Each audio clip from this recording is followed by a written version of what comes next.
This is Oscar Bevis for the Stomping Ground, powered by Wow Hydrate and available on DAZN.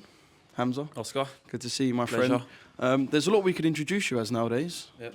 Middleweight fighter, captain of Frank Braun, Riyadh season ambassador. Yep. Life's pretty good from Sheeraz's perspective right now, right? Yeah, it's good, man, and I can only be grateful to God for that. The hard work's paying off, slowly but surely it's paying off. All the accolades are building up, and here we are. Yeah, I guess you've got to think about life outside of just what you do in the ring. So a little cage side, I was going to say ringside, but a cage side UFC appearance. That looked really, really good. Do you know, it was my first UFC event. I'm a UFC fan, to be fair, and I've been meaning to go for a long time, and it just wasn't happening in terms of timing and camps and whatnot. Then I went to this one in Riyadh, loved every bit of it, every second, and the hospitality I got from His Excellency Turkey, Al Sheikh, and the team was unreal to say the least. And I've always said it, it's on my wish list as well. I'd love to have one UFC fight at the end of my career. So even if it's against a bum, it don't matter. I can say I've done it. Do you know what I mean? That was going to be my next question, because at the moment there's so many open avenues for you, obviously, to become world champion, to have these big fights. But the UFC one is on the agenda for when we get in towards the end. It's on the agenda, definitely on the agenda. It looks too. I feel like there's like a different brutality to boxing. No, there is. It is brutal. I've probably saw the worst knockout I've ever seen in my life the other day over there. But I mean, one leg kick, and I'm sure I'll be regretting it. That's exactly what Savannah Marshall said when I asked her the other day. She said the leg kicks are the worst thing ever. Right, Tyler Denny. Yep. The National Stadium. Just a really exciting prospect and a really exciting domestic fight as well. Yeah, no, great fight. Did I think I was going to have this fight? If you asked me straight away after my last fight, the answer is no. But I'm not complaining. I'm forever grateful to get these endless opportunities in front of, 90,000 or whatever it's going to be. So yeah, I can't complain, Oscar. I can't complain. I'm going to put the hours in camp. Massive thank you to my team. My team know exactly who they are and what role they play, so I don't need to mention any names here. But just, yeah, I'm grateful, man. Grateful to say the least. What's been the response to the Amo Williams win from your team, your supporters, people messaging you online? What's it been like? Must have been brilliant. The response was amazing. A lot of questions were answered as well, but most importantly, questions from me to myself were answered in terms of, when I make the weight, can I stay strong throughout the whole distance, and was correct. Can I carry the power? Can I take a punch? And I did answer all them questions. So going into this fight with Tyler Denny, you're gonna see a different Hamzah Sheeraz and the best version to date because of the new sense of confidence from the last fight. One fight that was rumoured to be on this card was yourself and Chris Eubank Jr. I know you won't want to dwell too much on what isn't going to happen, but I know the fans will want to know why it didn't. It's a Riyadh season show. I can imagine from your side, it was see the fight, sign the fight. Yeah. But how come it's not Chris at Wembley in September? You got to ask him that question. My side and my team, it was a green light. We said yes to everything. There was no ifs or buts our side. So the ball was in his court, and he's built up the reputation to be a very awkward person to deal with outside of the ring. And yeah, it was just one of those things. It was one of the things I could sit here and say, yeah, he's just that, he's scared and whatnot. But it was I think it just got a bit awkward. And Tyler Denny stepped up to the plate. I guess he is the middleweight name in Britain. He is. But that's all he is, to be fair. Yeah, well, that's I was all going to say, is that something that you kind of want to take away from him? And I feel like, I can imagine you feel like fighting him is what does that. Yeah, definitely. Yes, you're more active. Yeah. And yes, at the moment, you've been putting people away and looking good. But as a name, Chris Eubank is undeniably. Yeah, let's put it this way. If his second name wasn't Eubank Jr. And he was in this sport, he wouldn't be talked about. So it's the reality of he would not be talked about, and he ain't won a world title either. So when you look at it kind of that perspective, he should be there thanking his old man. Do you know what I mean? So it's just one of those things as to the Oscar. Yeah. In terms of Tyler, what fight are you expecting? Very tough one. Big size difference yesterday at the face-off. A very tough one.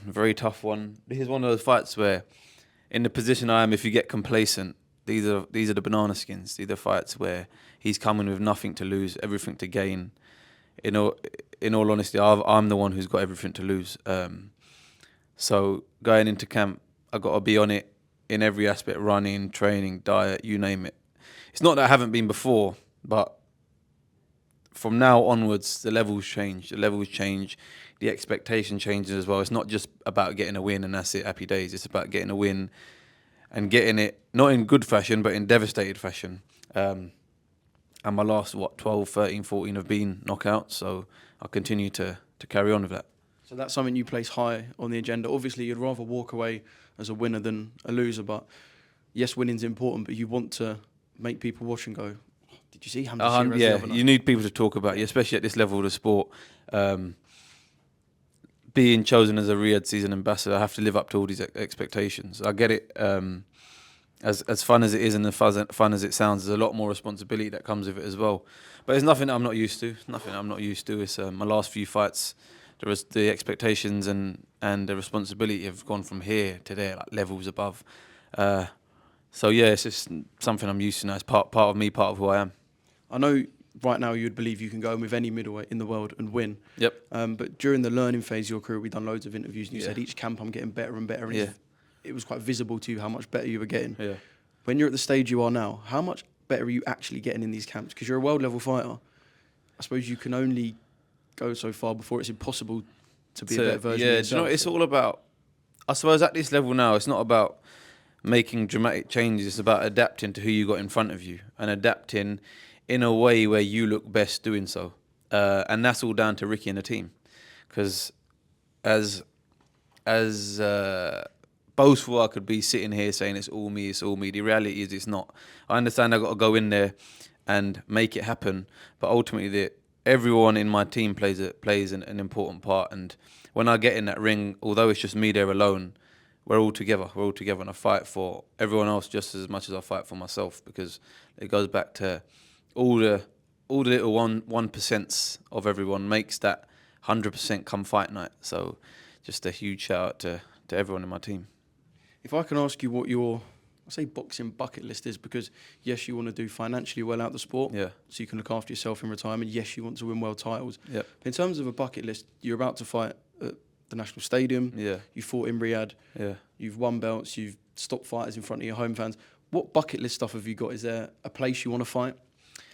Someone specifically you want to fight? Do you know what it is? I was thinking about this, and I've been having a good, long, deep think about it. Going back to what you were just saying about a specific arena, it'd have to be Madison Square Garden. It'd have to be. Las Vegas 88, it's not on my bucket list. But Madison Square Garden, yes. But is there a reason why, MSG? Just history. Just everyone be going over to Muhammad Ali, do you know what I mean? The big fights, and just the whole... I think what really struck it for me was when I watched the Naz Goes to New York documentary with Sky Sports. Unreal. And I think that kind of like thought, I'd love to fight here. But looking at the bigger picture...